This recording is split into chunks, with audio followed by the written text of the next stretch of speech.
China పాటిస్తున్నటువంటి ద్వంద్వ ప్రమాణాల గురించి అజిత్ దోవల్ గారు నిన్న రష్యాలో ఇచ్చి పడేశారు.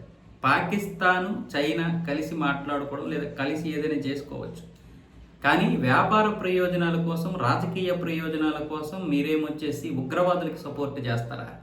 ఇంకా మీలో ట్రాన్స్పరెంట్ ఏముంటుంది? రెండో ప్రపంచ యుద్ధం తర్వాత ఏవైతే మనం సంస్కరణల కోసం ప్రయత్నాలు చేస్తున్నామో ఆ సంస్కరణలు పక్కన పడేసాయి అన్ని దేశాలు. ఈరోజు పాకిస్తాన్ చైనాలు మాట్లాడుకున్నటువంటి విధానం చూస్తే మరి వాటికి తూట్లు పొడి చేసినట్లే కదా. ఉగ్రవాదం ఎవరు చేసినా సరే ఖండించాల్సిందే, దాన్ని ఎదుర్కోవాల్సింది పోయి మళ్ళీ దాని గురించి సపోర్ట్గా మాట్లాడతామా? ఉగ్రవాదుల్ని మనం ఈరోజు ఆదరిస్తే ఏ దేశమైనా నాశనం అయిపోద్ది.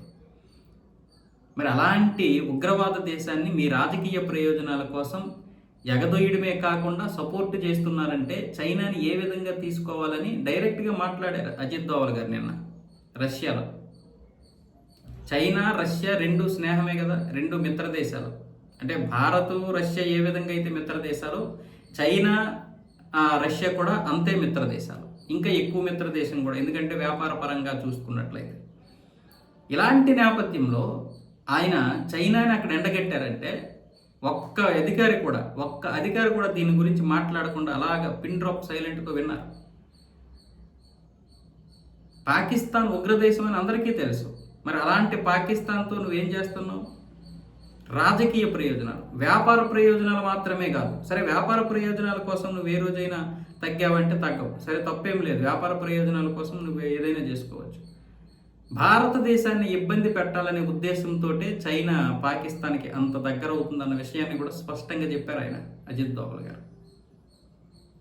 అంటే చైనా చూడండి, చైనా కేవలం భారతదేశాన్ని ఇబ్బంది పెట్టడం కోసం, లేదా రేపు పొద్దున్న ఏదైనా మళ్ళీ ఇది కూడా భారతదేశం కూడా మనలాగే సూపర్ పవర్ కంట్రీలాగా ఎదిగిపోతే పక్కనే ఉన్నటువంటి భారతదేశం రేపు పొద్దున్న, ఎందుకంటే మన నాణ్యత ఎక్కువ, మనలో నీతి ఎక్కువ ఉంటుంది ప్రజల్లో.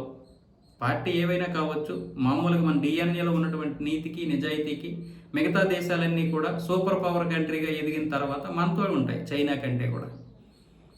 ఎందుకంటే మన దగ్గర అంతా ట్రాన్స్పరెంట్గా ఉంటుంది. చైనా అలా కాదు కదా, చెప్పేవన్నీ నీతులు, చేసేవన్నీ గుడిసి పనులు. కాబట్టి ఇలాంటి పరిస్థితుల్లో భారతదేశాన్ని ఇబ్బంది పెట్టాలంటే వాళ్ళకి ప్రధానమైనటువంటి దేశం పాకిస్తాన్. ఇప్పుడు అమెరికాకు కూడా పాకిస్తానే కావాల్సి వచ్చింది. కాబట్టి అజిత్ దోవల్ గారు మాట్లాడింది కూడా అన్ని దేశాల గురించి. ఏం మరి మీ సంస్కరణలు? రెండో ప్రపంచ యుద్ధం తర్వాత మనం ఏమనుకుంటున్నాం? దేన్ని ఎదుర్కోవాలనుకుంటున్నాం? ప్రపంచంలో ఉన్నటువంటి సమస్యలు ఏంటి? ప్రధానమైనటువంటి సమస్యలు ఏంటి? ఉగ్రవాదమే కదా. మరి ఆ ఉగ్రవాదులకి మనం ఎలా సపోర్ట్ చేస్తాం? అజిత్ దోవల్ గారు అంటే 7 సంవత్సరాలు ఒక ముస్లింగా ఉండి పాకిస్తాన్లో ఈ దేశాన్ని కాపాడిన వ్యక్తి. ఆయనతో ఎవరు మాట్లాడలేరు. ఆయన మాట్లాడితే ఎవరైనా సరే వినాల్సిందే. అలా ఉంటుంది ఆయనతో వ్యవహారం. అది రష్యాకి బాగా తెలుసు.